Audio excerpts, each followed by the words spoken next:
Hello. I thought I would do something different today and review the Wikipedia articles. Begin to review the Wikipedia articles on the different aspects of the Branch Davidians. And so, excuse me. Today, I thought I would start by reviewing the article on the Branch Davidians themselves on Wikipedia. And so let's get right into it. I'm just gonna read through, and I'll just give you my opinion on how accurate the article is or not. Okay, so here we go. So, Branch Davidians. Right here we see the flag of the Branch Davidians. Now, so first of all, let's talk about Branch Davidians. Obviously, in the pop culture space, we know of the famous Branch Davidians, the ones that came onto the scene February 28th, 1993, nationally. And for most people, those are the Branch Davidians, right? But if you want to be really accurate, if you wanted to be historically accurate, you could say that those people were not Branch Davidians. And I would say the main reason they were not is because they themselves did not want to be called Branch Davidians. Okay, so then to me, people's groups should get to name themselves. I would say that the reason why they ended up being called Branch Davidians is David Koresh's fault, because he didn't come up with a good name until it was too late, and I don't think they ever did come up with a good name. So what I mean by a good name is something that the media could use that would work as a name of an organization. They wanted to be known as the Bible students. No, that's too generic. Come on. That's a stupid name. I understand from their point of view why they wanted to be known like that. That's like a lot of Christian churches just wanted to be known as Christians. Like, we're the Christian church. Like, sure, I get that you just want to be Christians, but there's so many. You're going to have to distinguish yourself, practically speaking, better than that, in my opinion. It's like a marketing thing, right? So, another thing they wanted to be called was the Students of the Seven Seals. Well, that's a mouthful. Come on, that's not going to work. Koreshians would have been a good name, but David Koresh nixed that for whatever reason, I don't know, even though I think it works really well. So, by the time the media started talking about this and the story got into the news feed, they were the Branch Davidians, and there really wasn't anything that anybody could do about it. But I agree, it is a historical anomaly. So, but we don't have a choice, right? Like, that's what people think of them as, and that's what they're called. But it's actually wrong. They should have been called the Students of the Seven Seals, or the Bible Students, and then led by David Koresh. And the reason why they didn't want to be Branch Davidians anymore is because they had truly moved on from that entire framework, right? They had left it behind. So let's continue to read. But so this flag is super brand new. This flag was created during the siege, or maybe if it was created before the siege, but then they took it out and hung it up during the siege or whatever. But it's like this is a David Koresh type doctrine here with the fiery flying serpent. Okay. So the Branch Davidians, or the General Association of Branch Davidians Seventh-day Adventists, are a Christian cult. That's not fair. Yeah, I don't agree with that. Just say it's a Christian group. They were a Christian group. They're not anymore. They don't exist anymore. They're not are. They were. Founded by Benjamin Roden. They regard themselves as a continuation of the General Association of Davidian Seventh-day Adventists established by Victor Houteff in 1935. They have often been described as a doomsday cult. Yeah. These are loaded terms, right? I see bias. I don't know, whatever. Houteff, a Seventh-day Adventist, wrote a series of tracts titled The Shepherd's Rod, which called for reform of the Seventh-day Adventist Church. After his ideas were rejected, Houteff and his followers formed the group that became known as Davidians. and some moved onto land outside Waco, Texas. That's a really bad way to talk about what happened. Like, it was a reform group that existed within the church, and then at some point, when Houteff was prevented from teaching, he had to form a separate organization. And then in 1935, they established a headquarters at Mount Carmel, which is the original Mount Carmel in Waco, which at that time was outside the Waco city limits. Okay? And then after the war, and this is common in cities across America, as you had the post-World War II building boom, that's a tongue twister, the building boom, all of a sudden Mount Carmel was within the city limits, and it just makes sense at that point to subdivide and sell property and, move on, because it would be too expensive. The property values are going to be going up, and you have to start paying taxes, and so they did.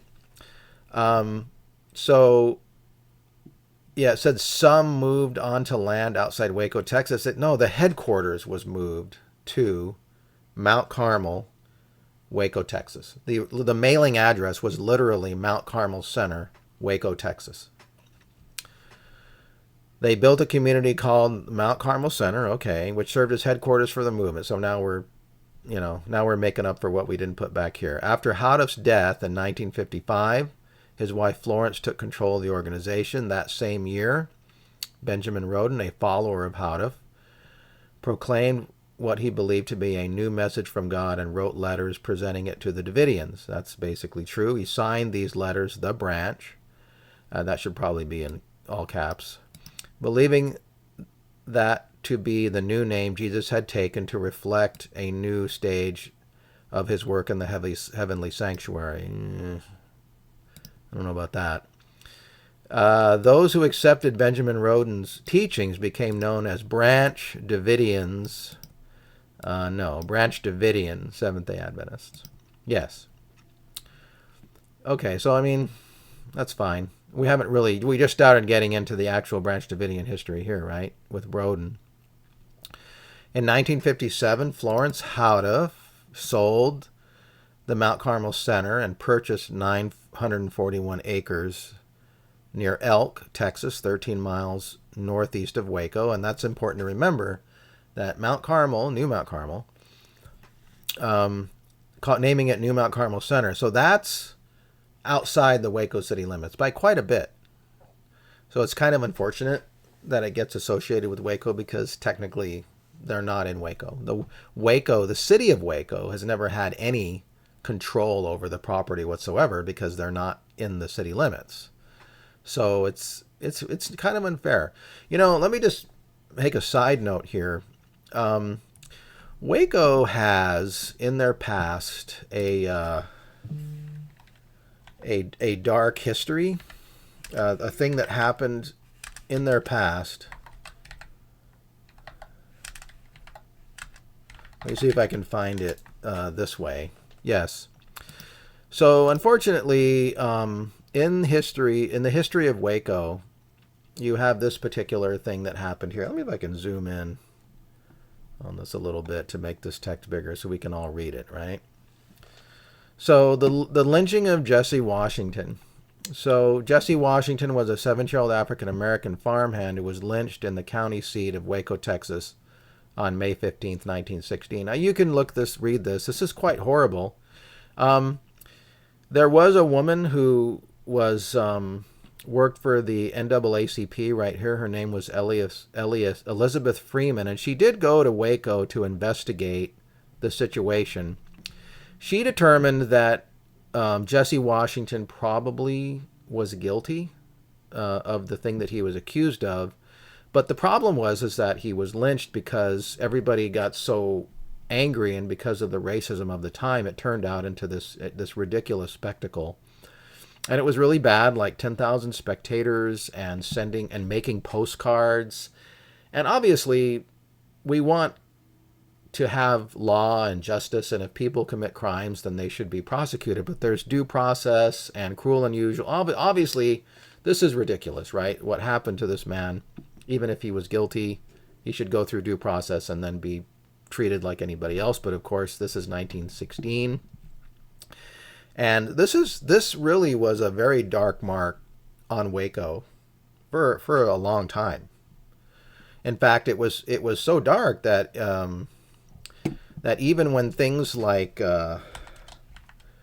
even things happening years later, like the Waco tornado in 1953, actually there were people that remembered what happened in 1916, the lynching, and they said, "Oh, this is God's judgment for that." You can see here the Dr. Pepper Museum, which we visited last time I visited. Right here, you can see the change in brick color because that's where the tornado tore off this part, and they had to rebuild it.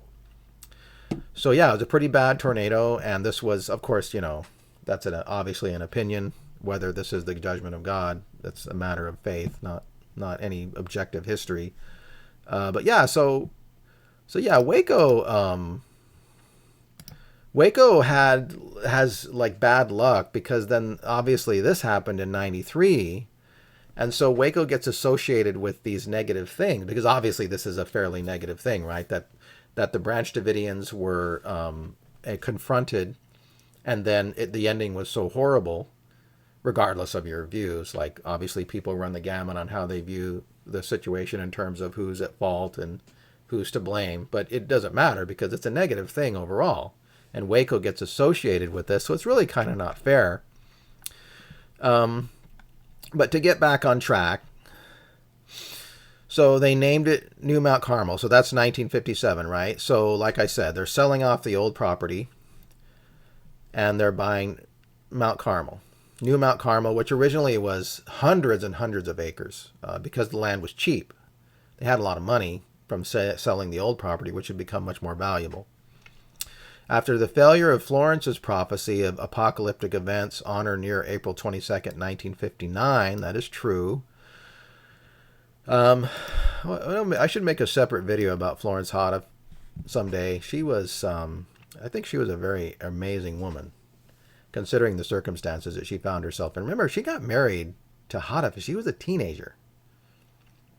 Yeah, so she kind of was, I won't say that she was forced to marry Hoddeth, but she was probably under pressure to. And I think that she liked him, but like it wasn't like a super romantic marriage, I don't think. It was more a, I don't know, like a business relationship. That's my idea of it. I could be wrong about that.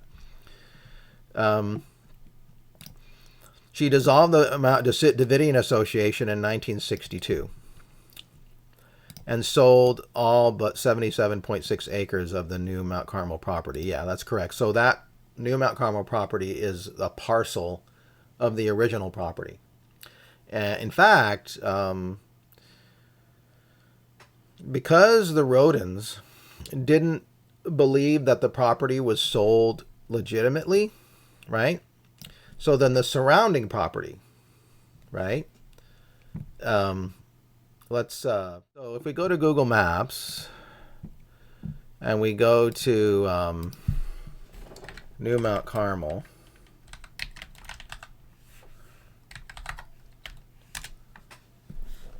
yeah, that's not going to get us where we want. There's too many New Mount Carmels. Sorry. So if we go to New Mount Carmel, which is right here, right? We're going to zoom in, blah, blah. Let's see, right? Yeah, Double E Ranch Road here. Let's turn on the satellite layers.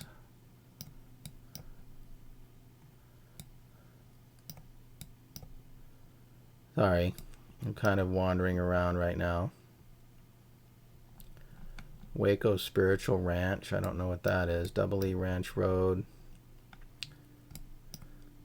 That's Elk Road.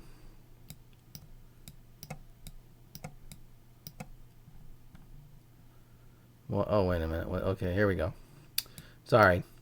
So that's Mount Carmel. Okay, so this, so obviously you can see the property line.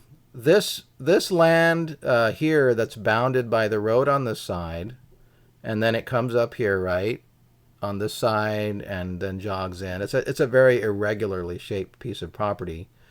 So this property has not been farmed properly in literally decades. I would say a good 80 years. coming up on 80 years. As you can see that it's very, it's actually just, it's actually native Texas prairie at this point. It's reverted back to the natural way that this land would be, if it wasn't farmed like other pieces of land over here, right? This is farmland. Though some of it also seems to be, but anyway, so all this land here out on the perimeter used to be part of New Mount Carmel, right? All this land on the perimeter. So there was a time, you can see the old building foundations here, the original houses starting here. This was probably originally K. Madison's house. Here you can see the outline here, and then we're going around. You can see some of the houses here. So this is the cement perimeter foundation of the original houses, and some of them have been written over, and then it goes all the way to here. That's the last one that you can see here. That's a small house. So one of these houses originally was here, and they actually George Roden, with his father's blessing, dragged that house and planted it over here somewhere on some other somebody else's property. But the reason why they did that was because they thought that it was their property. And it caused a lot of trouble, obviously. I think, of course, the legal, I don't know details, but yeah, they literally picked this because it was the smallest house, right? And they took it off of its foundation and drug it all the way over here and planted it. And they actually built a foundation for it over here on this property. Because I remember when I was a kid, I was walking with the Jones boys along the fence here, and you could see it. I don't think you could see it anymore, but you could see it back in the day, the remnants of that foundation. And they pointed to it and says, yeah, that's where George, went crazy and built put a house over there to try to squat and claim the property. So yeah, pretty weird, huh? Can you imagine you're owner of this property and the next thing you're like, hey, what's that house doing over there? Wait, what's going on? Yeah, it's just kooky history, stuff like that. That's the kind of thing that George did. He's very confrontational. Okay. But anyway, so the Rodens basically just kind of moved on in 65 and started squatting on the property themselves. Like, hey, we are the legitimate owners of this property, and they started fighting in court. On February 27, 1973, New Mount Carmel was sold to Benjamin, his wife Lois Roden, and their son George Roden. So right away, that's one of the problems with the Branch Davidian organization, is it didn't follow the pattern of the previous Davidian organization. Houteff himself didn't own anything. Okay, he was the president of the organization, but the Davidians were run properly by having a council with a secretary and a treasurer and a president and a vice president. They had regular meetings. They took minutes. These were recorded and stored away. It was run as a legitimate organization, professionally run organization. And Houteff, I think, whatever his faults were, really did want to run a professional organization and not just be making money. The Rodens were different. I think Ben Roden did sincerely want to spread his message, but he also wanted financial security. I think one of the problems is, since he knew what had happened to the previous organization, he overcorrected, and essentially Mount Carmel belonged to the Rodens. From then on, the property was simply known as Mount Carmel. That's not true. It was always New Mount Carmel. I don't agree with that. Because you have to distinguish it from Mount Carmel. Mount Carmel was the old property, which was still known as Mount Carmel by Davidians. And a note on that. So I saw on YouTube years ago, Charles Pace posted a video where he's complaining, I guess in general, but I think he's talking mostly to Davidians, is, hey, there's another Mount Carmel. It's not just old Mount Carmel. We're at Mount Carmel too. And of course, to me, that's a waste of time, because the problem is that when Florence Houteff had a failed prophecy, and then when she dissolved the association and sold the assets off, Florence Houteff's name is persona non grata in current Davidian groups. Okay, there are still Davidian groups today. There are still Davidian groups. Let's take a look.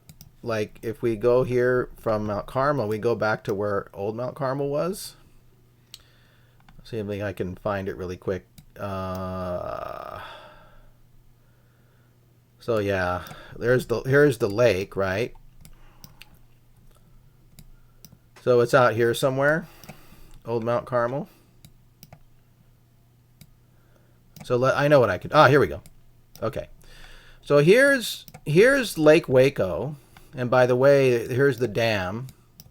And Vernon prophesied at the end of the siege. He wrote a letter where he said something was going to go wrong here with the dam, and that hasn't happened yet. So that's that. But here is. I keep losing it. Here we go. So Vanguard Prep is right here. So Vanguard Prep School, and I visited this school in 19 in earlier this year in 2024. I actually posted a picture because they have a so this is the original headquarters of Mount Carmel right here. This is where it was, and one of these buildings, I think it's this one, or no, you know what, it's this one. This building is an original structure that was there during the Davidians, when the Davidians were there in the 50s. This building right here, this is the original building, and there's an inlaid artwork on a floor in this building of a clock, the 11th hour clock, which you could probably find a picture of. You look for it, or I'll let people do that if they're interested in that. So this property. What was I getting to? I was talking about the history. Yeah. So, okay. Yeah. So over here is this, they still call this Mount Carmel. Here's Mount Carmel Drive, as a matter of fact. That's why it's called Mount Carmel Drive. This is, the General Association of Davidian Seventh Day Adventists. They bought this church. I went and visited these people. There's nothing going on here, by the way. This is just a publishing house. In fact, this building here is an original building. This one here, that's a printing house. So they, this is a lot of, I think they're Jamaican, or at least of descent. They own this property and operate this church. So this is one of the offshoots. So this is one of the organizations to which Florence Hoddiffe would be persona non grata, is what I was saying. And so what I was saying about New Mount Carmel, right? And it says, oh, that's just known as Mount Carmel. No, because to them that's Mount Carmel. This is New Mount Carmel. This is a this is a side shoot, an offshoot organization now from their perspective. Florence Hoddiffe going rogue, making false prophecies, and then selling off property, and to them that was all false and wrong, and they don't put any stock into New Mount Carmel. Okay. So I disagree. From then on, the property was simply known as Mount Carmel. No, it was still New Mount Carmel. There was a sign that said New Mount Carmel out in front for a long time. The sign's gone, but back then it was still there. Upon the death of Benjamin Roden in 1978, Lois became the next Davidian prophet at the compound. Actually, that's not precisely true. Lois became a prophet in 1977, and there was a 1-year overlap in their prophetic ministries, right? You have Benjamin Roden, and then if you have 2 lines here, and then there's a little overlap period where there were 2 prophets on Mount Carmel. But one of the reasons was just simply because Ben Roden was getting tired. Like the man was falling asleep during meetings. That's one of the signs there's something wrong at the end of your life. If you start falling asleep a lot, that's one of the signs that something's going wrong physiologically and you're close to death. And he did die in October of 1978. I remember when he died, we were at a retreat north of Los Angeles in the mountains, and the news came, and I thought the world was coming to an end. I thought, well, yeah, the world's going to end now because that's the prophet, and how can the world go on without Benjamin Roden as a prophet? Because I had absorbed that idea from my surroundings, as I described in one of my earlier videos. I'm a kid. I'm just a child, right? I'm growing up from 5 years old through to an adult. Before being an adult, as a teenager, and I'm hearing all these things going on in the background, and I'm absorbing this and interpreting it in my own way. So when Ben Roden died in '78, I'm like, oh my God, it's the end of the world. Lois became fully in charge. Actually, that's not completely true. They didn't talk at all about the power struggle in the movement. There was an enormous power struggle between Lois Roden and her son George, and George had to be removed from the property through a court order, a restraining order. He had no choice. He had to leave New Mount Carmel, and he left probably in like 1980, 79. My father actually went to Waco special to go testify at the trial as what was known as the second tithers. So quickly, tithe is paid. You have two kinds of tithe. You've got the first 10% of tithe. That's just normal tithe. But then you had second tithers. So this is a special group of people who contribute an additional 10% of their income. And then they have special voting privileges. And so these second tithers got together and voted for Lois and didn't vote for George. And I've said before, the reason why is because George essentially had mental health issues. It was obvious to anyone. He was unstable. He always had been. He was very impulsive, very emotionally driven. He just did not have leadership qualities at all. None. And I'm not necessarily blaming George for that. This is the way that he was. He probably should have been getting some kind of mental health care when he was young. He did not get that care. So he kind of just was untreated. He had Tourette's. That's one thing. And Tourette's is a stereotypical where you cuss all the time. That's not what it is. He didn't have a super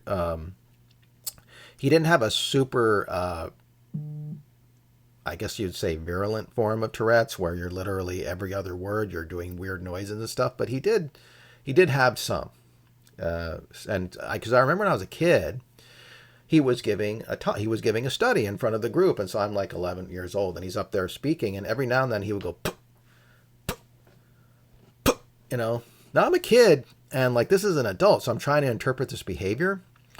So I remember thinking at the time, like, well, maybe this is just something that you do sometimes when you're an adult. You just I was just, because it was weird, like, but I'm trying to like put it through my brain and like, maybe this is something that some people do, whatever. I didn't know that it was Tourette's. I didn't know what that was. So we skip that whole thing, and then we get right into, in 1981, a young man named Vernon Howell, later known as David Koresh, came to Mount Carmel and studied biblical prophecy under Lois Roden. That's basically true. By 83, Howell Koresh had gained a group of followers that separated from Lois Roden's organization to form the Branch Davidian Seventh-day Adventist Association. Well, that happened in 84. The separation. Actually, it was a progressive thing to form the Davidian Branch Davidian Seventh-day Adventist Association. This is true.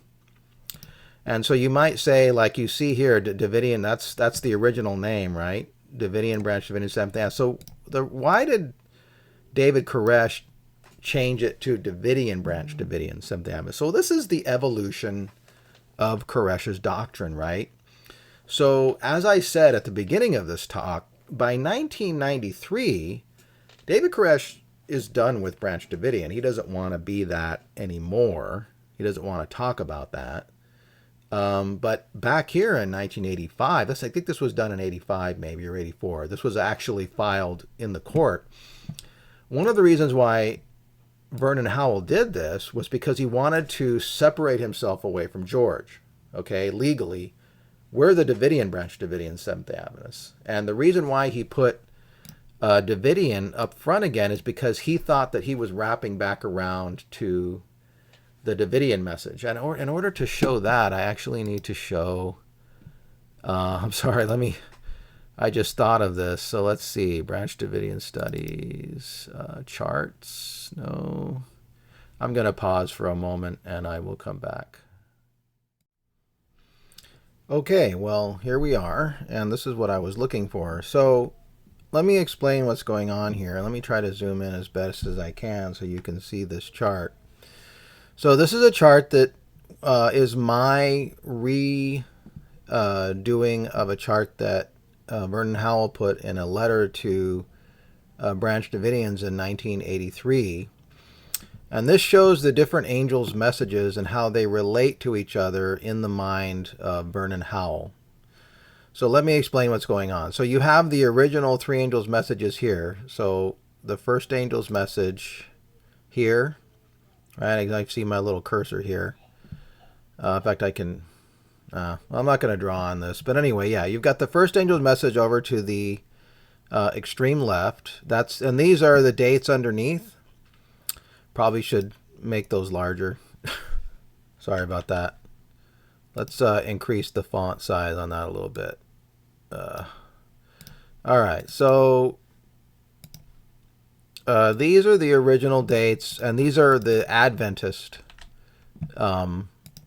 These are what Adventists themselves hold to as the original three angels' messages. You've got the first, second, and third angels' messages. Those are the scripture citations underneath, Revelation 14, for these three angels' messages.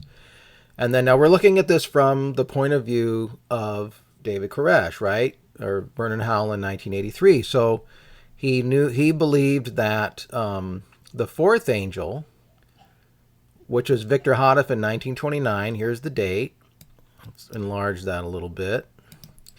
1929, Victor Houteff begins his message to the Adventists, and he, at the time, Houteff said that his message was an addition to the third angel's message right here. This is the addition, okay? So Houteff didn't say that he had the fourth angel's message. He said he had the addition. But then we have 1955. Here's the date. This is Benjamin Roden. And Benjamin Roden's message is considered by Ben Roden and all the Branch Davidians of the time to be the fifth angel's message. So then retroactively, we named Houteff the fourth. And then this becomes also, if you're counting by threes, this wraps around to number 1 again. And this is number 2 with Ben Roden. And then number 3 is also the sixth angel's message for Lois Roden, right? Lois Roden began her message in 1977.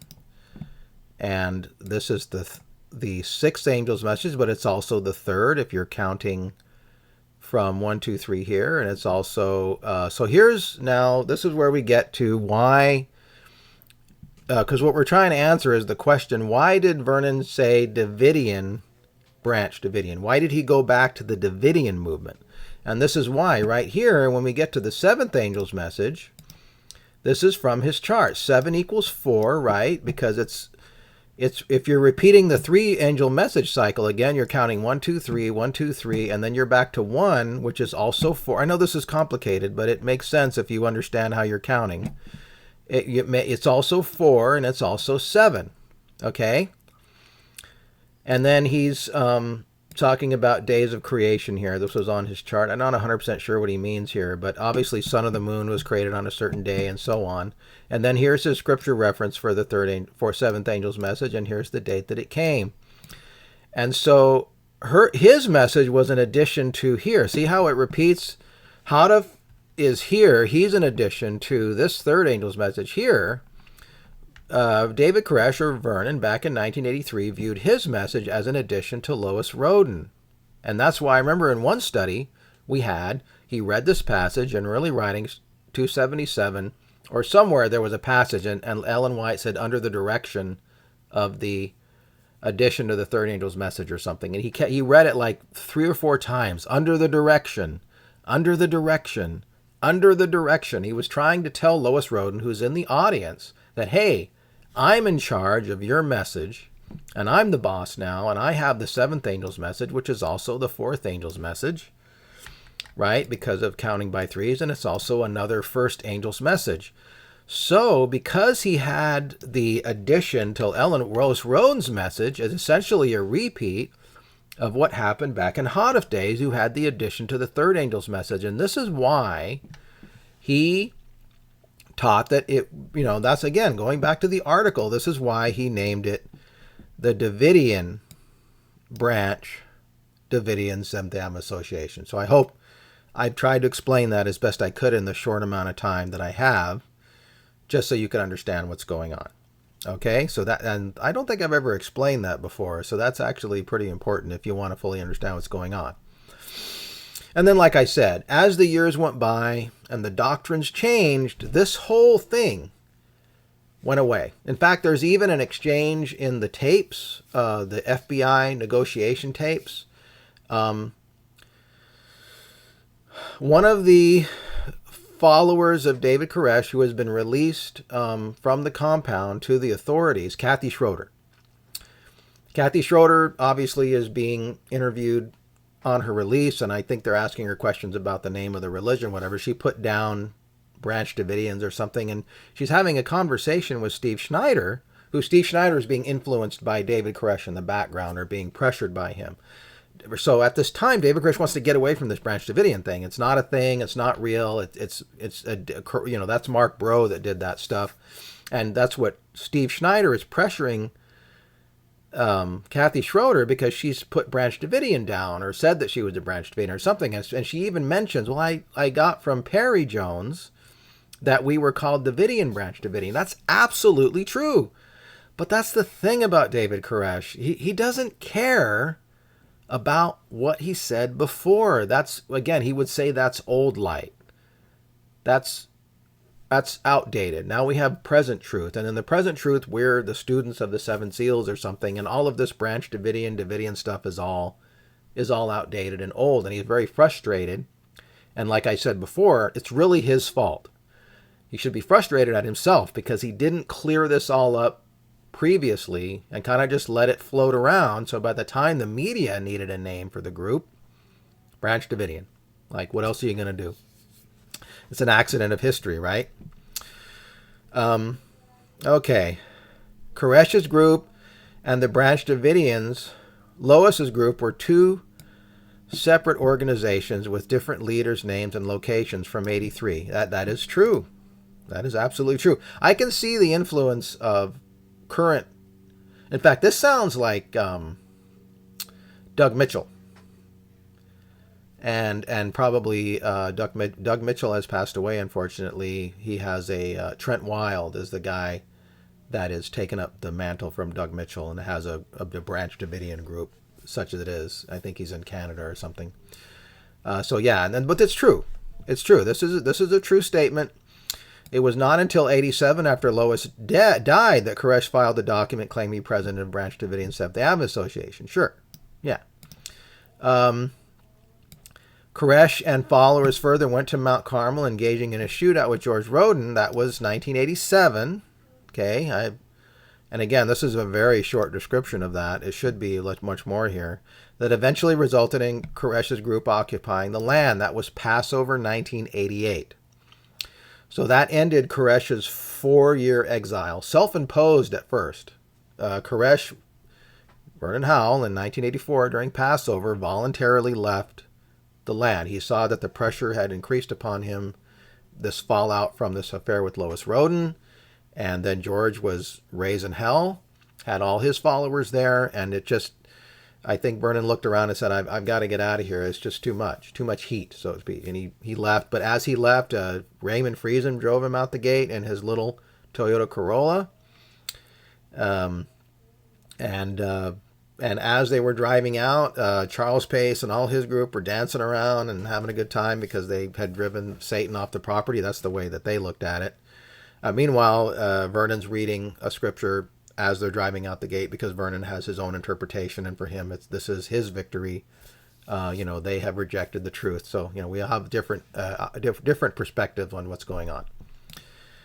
These actions are regarded by Branch Davidians who remain loyal to Lois Roden as an act of identity theft against them. Yeah, that's basically true. Oh, we don't want to go there.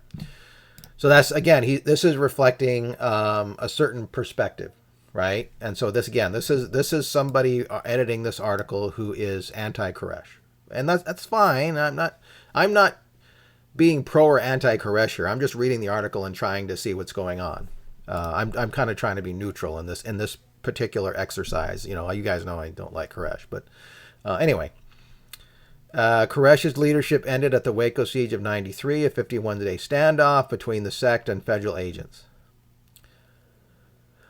So then this is weird. Like, we have this scene here. We've talked about this stuff here. And now we're going back to early history. So let's read this, right? In 1929, Victor Houteff, a Bulgarian immigrant and Seventh-day Adventist Sabbath school teacher from Southern California, claimed that he had a new message for the entire Adventist Church. He presented his views in a book, The Shepherd's Rod, 104,000 Call for Reformation. The Adventist leadership rejected Houteff's views as contrary to church basic teachings, and local church congregations disfellowshipped Houteff and his followers. In 1934, Houteff established his headquarters to the west of Waco, Texas, and his group became known as the Davidians. Well, they were known as the Rod first. They were called the Rod because of the book, The Shepherd's Rod, so they were called the Rod. They didn't change to Davidians until 42, yeah. In 42, he named the group the General Association of Davidian Seventh-day Adventists. That was because of the war. In World War II, obviously, if you were a conscientious objector, and so you wanted to be a non-combatant, so you could serve in the as a medic or something, or maybe behind the lines, and so you didn't want to be carrying guns and killing people during the war, then you needed to file that under some kind of official organization that had some kind of ministry and official position that issued documents that the federal government could look at and say, yeah, this is a legitimate organization, legitimate position. And very quickly, Houteff had to scramble and put together an organization and issue documentation to show the position of the Davidians about warfare, because Adventists didn't want anything to do with them, right? These are apostates as far as they're concerned. You can't register as a Davidian, as a non-combatant, and then point to Adventism, because then the Adventists, if any federal authorities went asking Adventist ministers, they would just say, yeah, those people are a bunch of nut jobs. We don't know anything to do with them. So Houteff has to make up his own organization very quickly, issue the military stance. He actually made a tract, the military stance of the Davidian branch, the Davidian Seventh-day Adventists. And that happened in 42 because of the war. Obviously, Pearl Harbor happens December 41. In 42, there's this huge mobilization, right, as men are drafted into the military. Any young man drafted out of the Davidian movement can register as conscientious objectors and then become medics and things. Okay. Davidian indicated his belief in the restoration of the Davidic kingdom of Israel. That's absolutely true. That's a huge doctrinal break from the Adventists, one of the biggest ones. Adventists don't believe in any kind of earthly kingdom. It's the Jews blew it. The Jews blew it. They could have got a kingdom, but they crucified Christ and rejected, and so there's no kingdom. So any kingdom beliefs for the Jews is all obsolete. Houteff changed that position 180 degrees and decided, no, we're going to get a kingdom. After all, the scriptures say as long as there's a sun shining and a moon, there's going to be a kingdom. Following Houteff's death in 1955, his wife Florence usurped the leadership. That's a negative interpretation of what she did. So this is somebody writing this who was anti-Florence Houteff, believing herself to be a prophet. I don't know if she ever said that. I don't think she said she was a prophet. What she said was that she went to Victor Houteff, her husband, on his deathbed, and she asked him, please, Victor, because she knows what's happened. You got to understand, there's this huge burden developing through the years. Houteff starts in 29, and then for the next 26 years, you're building this entire thing. The end's coming really soon, any time now, and the pressure keeps building over the years. Even Houteff himself started programs at the end. He had the fishing campaign, and then he started the hunting campaign, which is a more aggressive campaign. They would literally, in some cases, set up outside an Adventist church and with bullhorns be screaming and interrupting this church service. Really very aggressive and, in my opinion, kind of antisocial. To try to get something going, to try to finish this work. And she knew, not only is her husband dying, which is sad on one level, but she knew if he dies, the prophetic leadership of the church is gone, and she's trying to get answers out of him. Please, Victor, tell me, what do I say? What do I do? And so she got some kind of information out of him, or she claimed she did, and that was the basis for her prophecy of 1959 that turned out to be false, right? Wife Florence usurped the leadership, being herself to be a prophet, convinced apocalypse would occur in 59, a date which is not found in her husband's original writings. That's what I'm saying. It's not, because she claimed he told her on his deathbed. Is that really true? We don't know. That's what she said, right? Her council gathered hundreds of faithful followers at Mount Carmel Center, which is in 59. This is the new Mount Carmel Center, right? The group's got, it's called Mount Carmel Center, but this is wrong. It's new Mount Carmel Center. So this is confusing. It's not old Mount Carmel, right? Over here, it's new Mount Carmel way over here, which I showed you earlier, right here. Okay, so that these are locations that are at least a dozen miles apart. The anticipated events did not occur, and following his disappointment, Benjamin Roden formed another group. No, that's not true. The group had formed already, so that's an error, right? The anticipated events did not occur, and following this disappointment, Benjamin Roden formed another group. That's wrong. It was not following this disappointment. It was before. Formed another group, which he called the Branch Davidians, succeeded in taking control of Mount Carmel. Again, new Mount Carmel. New Mount Carmel. The name of this group is an allusion to anointed branch mentioned in Zechariah. When Benjamin Roden died in 78, succeeded by his wife Lois Roden. That's basically true. Members of Branch Davidians were torn between allegiance to Ben's wife or his son George. That's basically not true. The entire group followed Lois Roden, and George was essentially alone. After Lois died, George assumed right of the presidency. Yeah, sure, he was on the property. This was 87. She died in 86, so he took over, sure.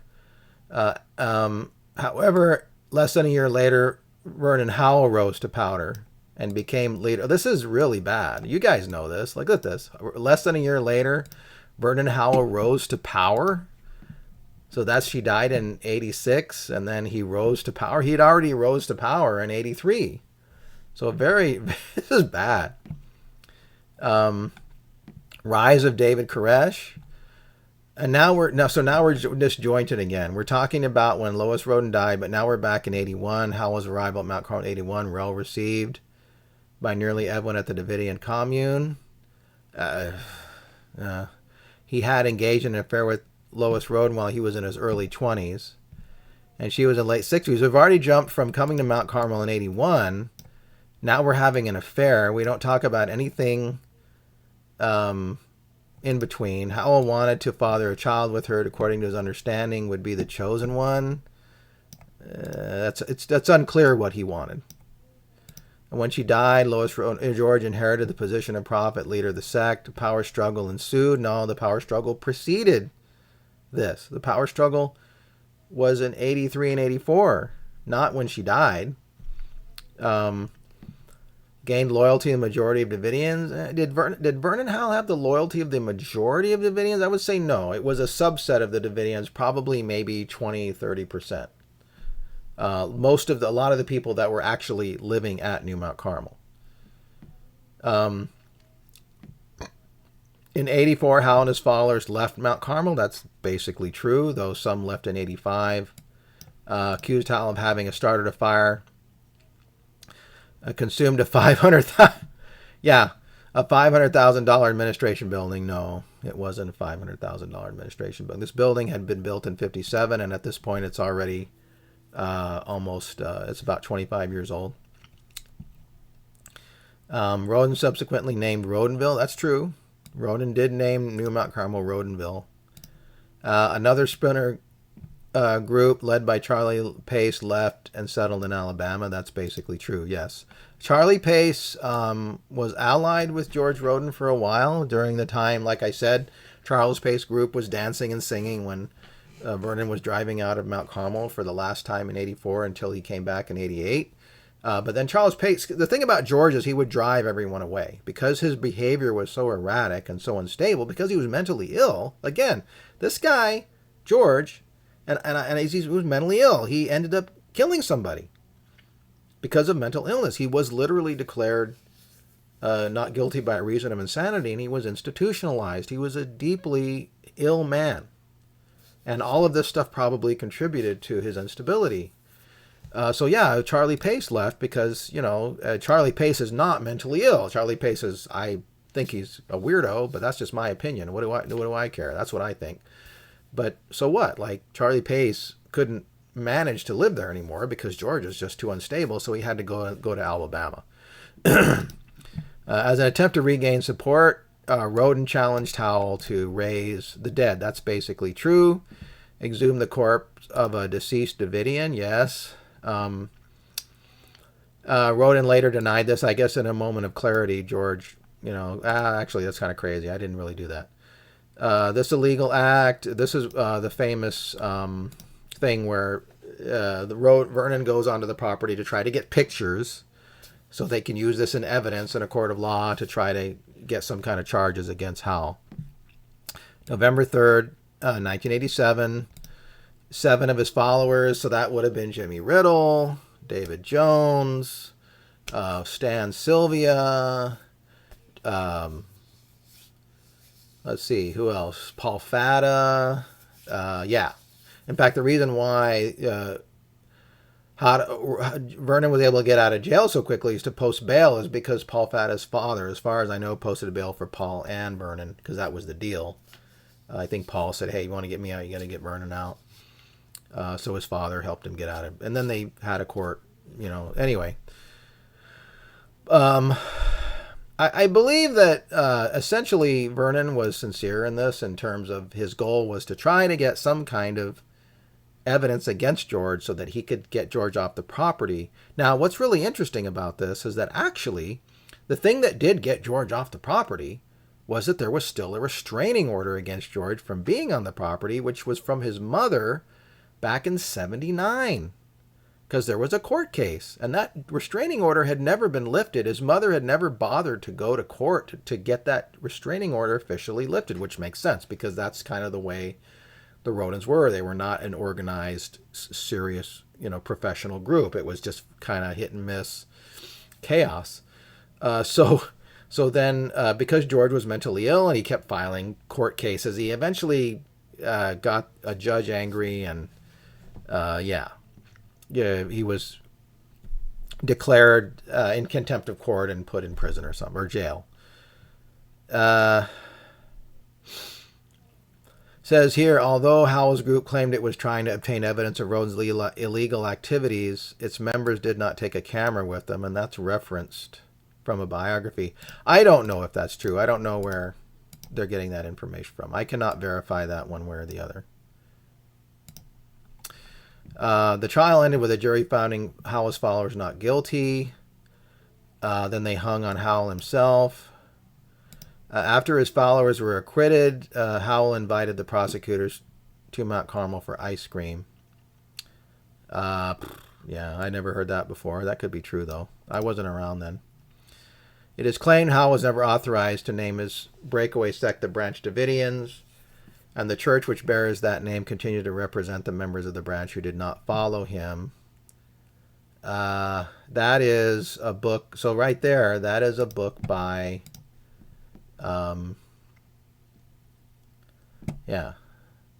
Waco Untold, How David Koresh.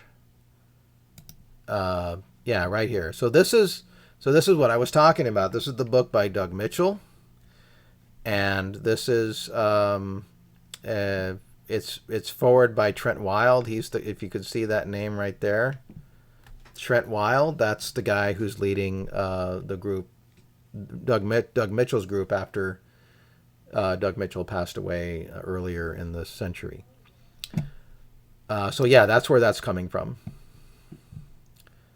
So there are still Branch Davidians, if you want to, technically, sure.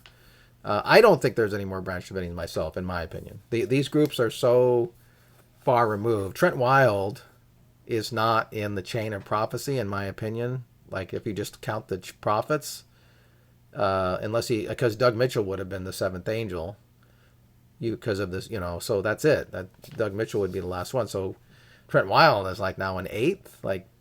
Now you're out of the framework, and that doesn't work. Again, it's ultimately doesn't matter, right? This is all just very subjective anyway. So in one sense, what I'm saying is nonsense. It just depends on your point of view. My point of view, if I put myself back into the original Branch Davidian framework of 1983, there's no room for anything after, the seventh angel's message. That's my opinion. But again, that's just, one way of looking at it. As a spiritual leader, Howell, who required this position of spiritual leader from Roden, he was allowed to teach. She didn't say, "Oh, you're going to be the spiritual leader." Asserted it by changing his name to David Koresh. That was in 1990. Biblical King David, Cyrus the Great. Koresh is the Hebrew version named Cyrus. We talked about that in my last video. Koresh and what it is and where it came from. He wanted to create a new lineage of world leaders. I don't know about that's weird. I don't know what that is. This practice later served as a basis for allegations that Koresh was committing child abuse. I guess it was in the ATF used that as a justification. Yes, Koresh was committing child abuse, but of course there were allegations, and of course you have to have proof, right? So when they did an investigation, the child services, everybody just circled the wagons and kind of, no proof. What are you going to do if people don't tell the truth? Interpreting Revelation 5:2, identify himself as the Lamb. This traditionally believed to symbolize Jesus Christ. Koresh suggested the Lamb would come before Jesus. No, it ended up being Jesus.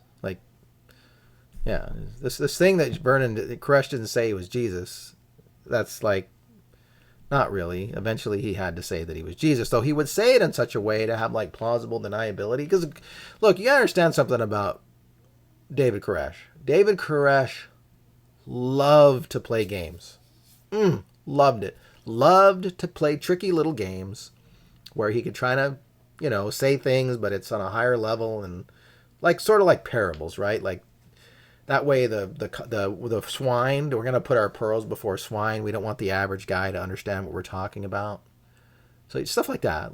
You just love that shit. So if he could go around teaching he was Jesus Christ, but yet you didn't understand that he was, and then you would look and if you're not part of the group, and then you go off and you say he didn't really teach he was Jesus Christ, well then he's won the game. That means that he's successfully fooled you. Okay? Because he did. Thought he was Jesus Christ. Sorry. I was there. Yeah, come on. Don't fall for his tricks. He did. By the time of the 1993 Waco siege, Koresh should encourage his followers to think of themselves as students of the Seven Seals. That's right. Absolutely. Rather than Branch Davidians.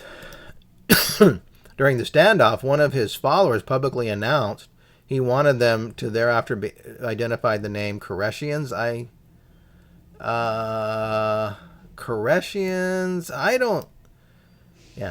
never heard that before. Does anybody heard that before? No, Koresh rejected that. Okay, we're going to get into the siege. Now, I'm not going to continue on because this is really a separate thing, and I'm not an expert on this stuff here. Okay, I wasn't there. I wasn't involved. There is plenty of material that you can research to determine the accuracy of all of this. So you can, so we'll go to after the siege. There are several groups that claim descent from the Branch Davidians today. That's kind of true. Doug Mitchell, right? And we've talked about him, joined the Davidians in 78. I knew Doug, personally. I knew Doug back in this day. I remember when he came into the group. We used to have local branch meetings in Southern California. He would come there. Sure. Led the group from 86 until his death in 2013. Well, he led his faction of the group, sure, not the whole group. Mitchell's successor to be Trent Wild. This is probably edited by Trent Wild himself, I would imagine. Trent came in here and added this section, and then he's going to his own. Yeah, so this is his website, right? So notice here he's saying, are you David Koresh's Davidians? No, we are no way connected with David Koresh. And then which is true. So yeah. And then he has a little, he has a thing showing how Koresh is connected. So Victor Hodeff, not born. no contact. First contact in 81 led DBDSDA from 83 to 86. I would change that from 84 to 86. And then stealing branch identity, Koresh, and then, so yeah. And then notice here, 2013, Trent Wild is now the president of the Branch Davidians. That's one. And then Pace would disagree with Trent Wild. Pace has the property right now. So yeah, anyway, you can see where this information. So obviously Trent Wild has been editing the Wikipedia article. Either Trent Wild or somebody that's a follower of Trent, which is fine. You can edit the article. I don't care. I'm not going to change anything. I don't edit Wikipedia articles on this because it's a waste of time. So another group exists under the leadership of Charles Pace, which, right, so here it is here. This is the thing. This is what I saw when I went there. Here's the chapel that we all know about. It is a legally recognized denomination with 12 members. I don't even know if he still has 12 members, maybe. There wasn't very many there when I went there. There was one family that was living there that actually they wanted them to get out. That is, the Pace family wanted them off the property, and I think the Paces won in fact, I don't think I know, they won a court case recently within the last few months that this other individual lost, which is the only way it could have gone. The Paces are legal owners of the property, and that's just that. There's nothing that anybody can do about that.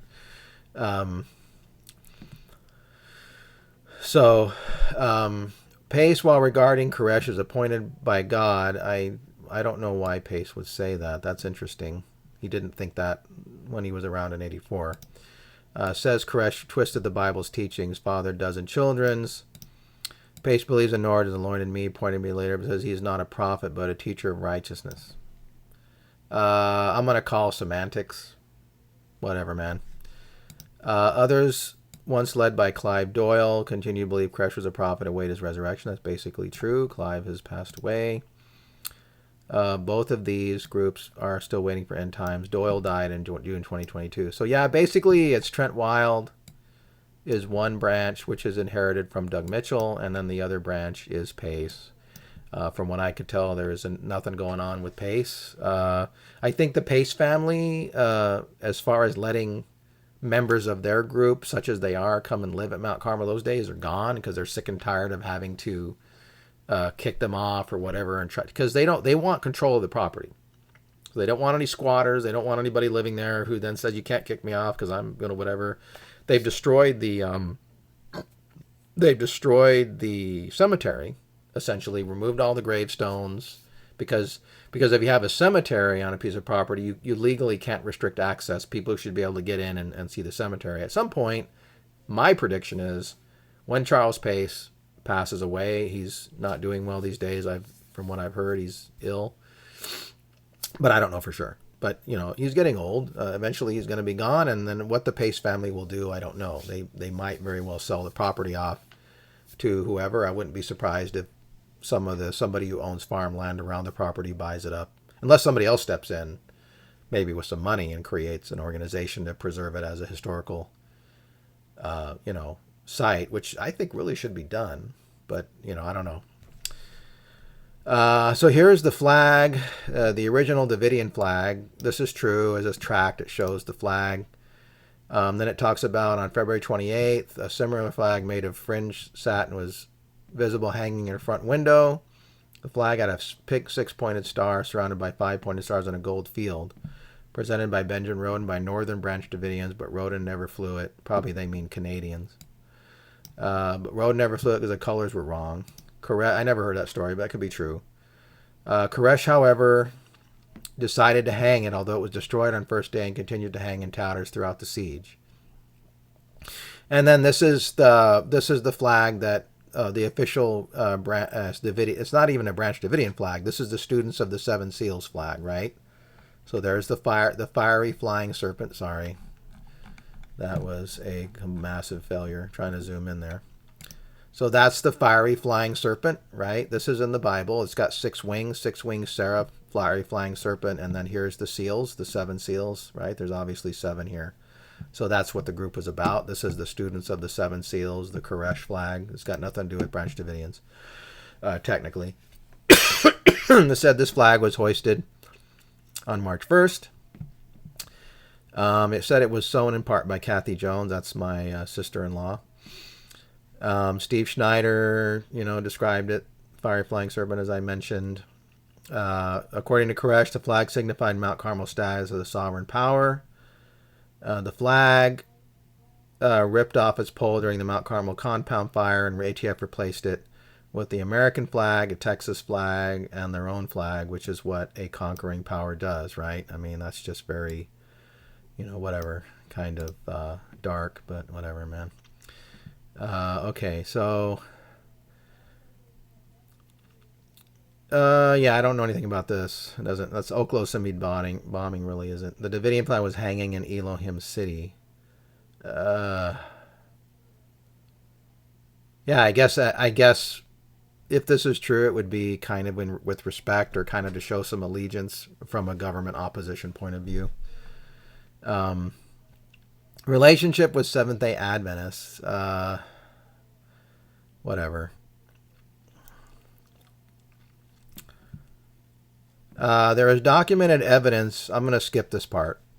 There is documented evidence, FBI negotiations transcripts during the standoff with Kasher and Schroeder, Steve Schneider, with interjection of Koresh himself, that David Koresh followers did not call themselves Branch Davidians. Yes, that's absolutely true. Absolutely. In addition, David Koresh, through forgery, stole the identity of the Branch Davidian Seventh-day Adventists for purposes of attaining the new Mount Carmel Center's property. I mean, again, that's a matter of interpretation. Was it stolen? Depends on whose side you're on and, what narrative you follow. So, yeah. And then C also. Yeah, I mean, Alamo Christian Foundation, like, why would you go there? Like, what is all this? Yeah, I mean, that's got nothing to do with Branch Davidians. So this is weird. This is a weird list, right? And then we have all these references. So, I mean, you could go through and read them or something. Anyway, so there you go. That's my very impromptu, disorganized, off-the-cuff analysis of this article. I hope you learned something. So I will do this again with some other article at some future time. So until then, I will see you later.